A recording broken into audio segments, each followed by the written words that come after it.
young people, Dr. Tania Pastrana. She's a chairwoman of this Latin American Congress and this activity, which for me is very relevant and essential for the well-being of many patients who need this to turn into a state policy in all of our countries.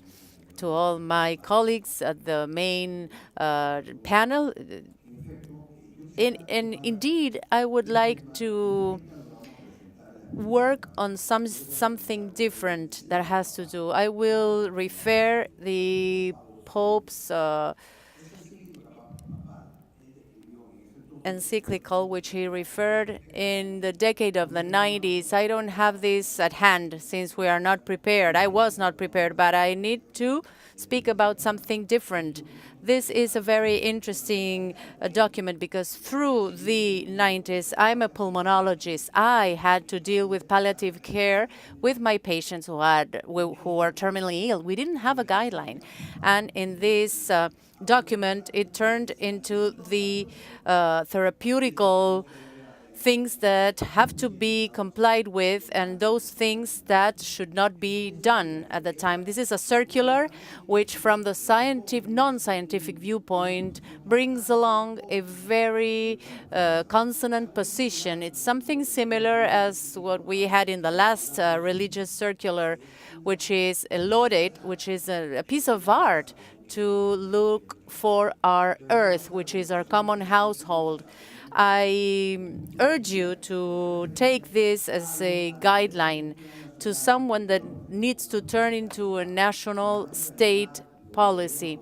So we hope that when our time comes, we will have a possibility to discuss universal coverage. Panama started working on palliative care just from the oncological perspective, which was most of the interventions that we had on palliative care.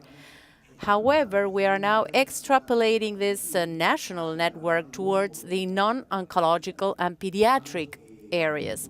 Both aspects are still to be developed. There's a lot of room for improvement, and I think that at this Congress, with such a level, we will end up having a common guideline that will be used by most of the regions, countries, to putting forward a better healthcare services to help those people die who are at a terminally ill disease, preventing the agony and pain, which there's no justification to still have this with a big percentage of patients who are terminally ill, who do not have access to this type of care from a network which has been structured to give this level of care. I would like to salute all the people who have attended at this Congress, the different organizations which are part of this activity as well, which is really important and necessary. From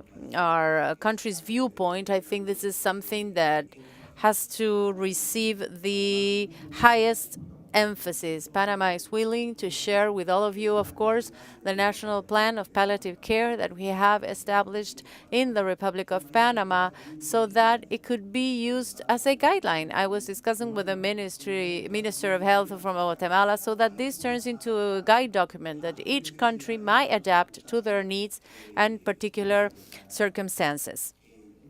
Thank you very much for this invitation. It's an honor for me to be here and contribute just a little of what I know in this topic to contribute to the whole region.